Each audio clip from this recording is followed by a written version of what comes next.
13 agentes penitenciários estão em greve de fome desde a última quarta-feira na porta da Assembleia Legislativa de Minas Gerais. Diz aí, Cláudio, o que você tem a dizer desse grande expediente? Como que está a situação de vocês? O que a Assembleia tem feito para ajudar vocês?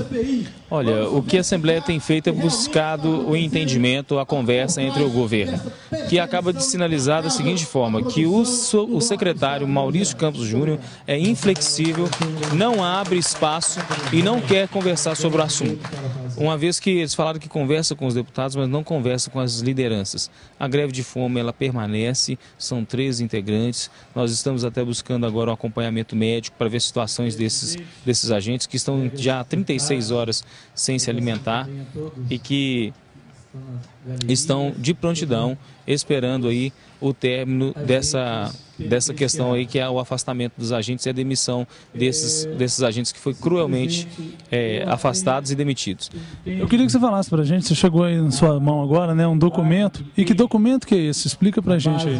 Acaba de chegar aqui nas nossas mãos, Pascoal, um documento da Secretaria de Estado de Defesa Social que está fazendo a suspensão do Cláudio Henrique Alves da Silva, que é diretor do sindicato, do Sindicato dos Agentes Penitenciários, que é o Sindasp. O Cláudio, ele denunciou algumas questões recentemente na imprensa e também na Comissão de Direitos Humanos, e logo após ele fazer essas denúncias sobre a morte de uma presa na PIEP, que é a unidade feminina lá no Horto, sobre o assédio moral que acontece em determinados lugares, ele foi afastado pelo subsecretário Genilson Zeferino de uma forma de retaliação às suas atitudes de denúncia contra um sistema que está aí andando de mal a pior, porque não cumpre nem sequer a própria legislação que permite o direito de greve dos servidores públicos. A greve de fome dos agentes penitenciários de Minas Gerais levou os deputados estaduais a criarem estratégias para pressionarem o governo. Eu queria que o senhor pudesse falar para a gente o que os deputados podem fazer, né, uma vez que eles estão aqui acampados, né, nessa greve de fome. Hoje na Assembleia nós temos um bloco de oposição, que é o PT, PMDB e PCdoB. Esse bloco é composto por 19 deputados e uma deputada. Eu sou o vice-líder desse bloco hoje e líder da bancada do PMDB. Desde que surgiu o problema dos agentes, essa dispensa maciça e eu diria de certa forma até muito cruel, o bloco de oposição na Assembleia começou um trabalho de obstrução. Ou seja, não votamos absolutamente nada do governo desde então. Então, tudo quanto é projeto do governo está parado nessa casa até que o governo resolva a questão desses companheiros, que já estão passando fome. Eu recebi pela manhã, hoje, um telefonema de um que chorava, desesperado. E o governo precisa ser sensível a esse problema. Eu creio que assim que o governo fizer a readmissão, e ele está fazendo isso muito a conta-gotas, dos mais de 300, só 80 até agora foram readmitidos, aí sim eu creio que a normalidade do plenário retornará. Que normalidade é essa? A de votarmos os projetos do governo que aqui estão. Até então estamos votando projetos dos deputados e aguardando que o governo mostre boa vontade, readmitindo e reconhecendo que exagerou na dose ao demitir esses companheiros agentes penitenciários, readmitindo todos eles, e aí sim a normalidade para efeito de votação nesta casa retornará. E esse é o único instrumento que nós temos, é a força que nós temos, é a força do voto aqui no plenário. E é a única forma que nós temos para podermos, de alguma maneira, sensibilizar, entre aspas, o governo para que ele possa atender a essa demanda, a essa justa demanda dos agentes penitenciários, que neste momento, como eu disse, estão passando por uma situação muito delicada. E essa casa não está de braços cruzados. Pode até haver aqui na casa deputados que não estejam se interessando muito ou diretamente pela questão deles, mas tem aqui um bloco composto por 19 parlamentares que estão trabalhando todos os dias na obstrução até que o governo mude essa posição. Como que vocês, deputados, veem isso e o que vocês estão fazendo, né, para poder contornar essa situação?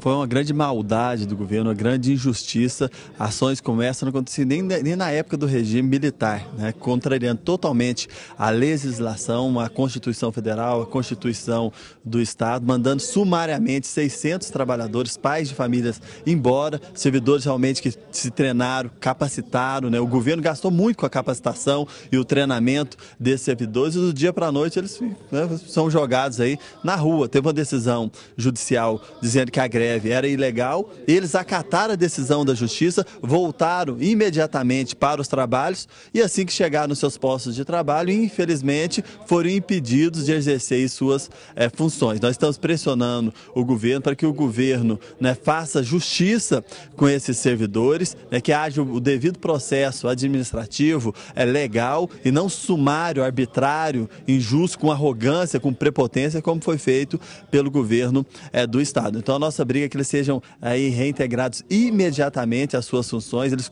cumprem uma função realmente muito importante, que é cuidar da guarda dos presos. E você sabe por que eles foram colocados no olho da rua? Porque eles estavam reivindicando a volta do ticket de alimentação, que tinha sido cortado. Eles estavam reivindicando que, para acabar inclusive com as perseguições, né, o assédio moral, eles estavam reivindicando o curso de tiro que foi prometido pelo governo e hoje eles fazem escolta de presos perigosos, né, criminosos perigosos, sem estarem armados. Então eles queriam o curso de tiro, a carteira funcional, eles não tinham nenhuma identificação, que foi uma promessa do governo também, a carteira funcional. Então eles estavam reivindicando, né, direitos realmente legítimos, a volta do Vale Alimentação, que foi cortado, né, e infelizmente, né, o governo tomou essa atitude realmente maldosa, desumana com os agentes penitenciários, estão em greve de fome. Acho que isso vai ter uma repercussão, inclusive, a nível nacional, e a gente tenta, né, fazer as gestões e estamos obstruindo. Qual que é o nosso posicionamento? Enquanto o governo não resolver essa situação, nós não vamos votar nenhum projeto do governo. Nós vamos fazer uma obstrução total,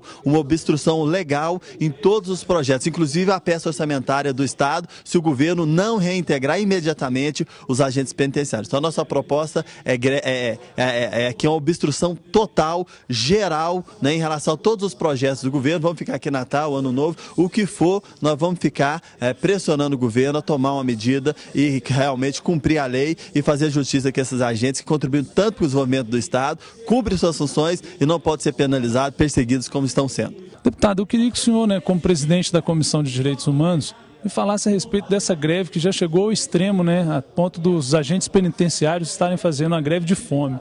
Como é que funciona essa questão perante a Assembleia, né?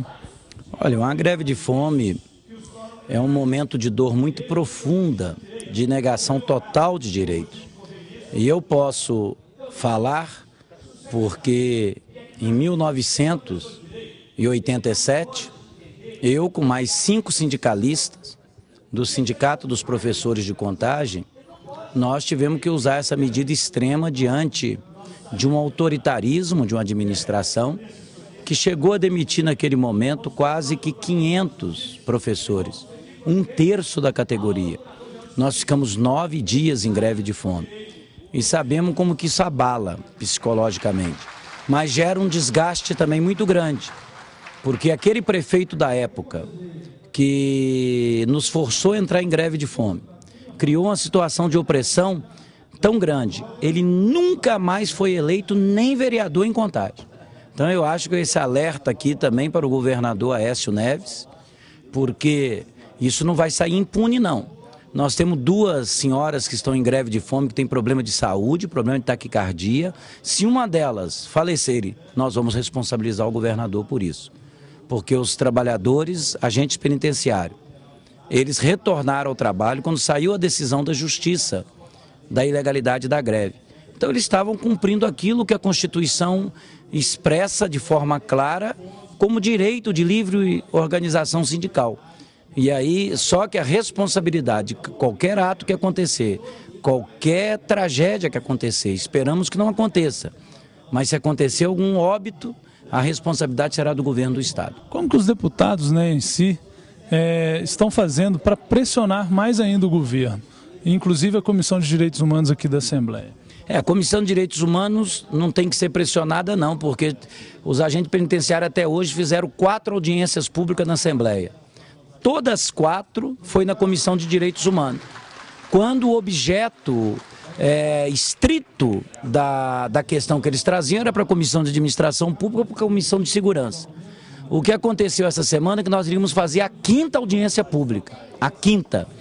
E o governo simplesmente boicotou para que ela não acontecesse. E boicotou de que forma? Como era uma reunião extraordinária, todos os plenários da Assembleia foram ocupados, né? Mas agora, em relação ao governo, eu não posso falar de todos os deputados.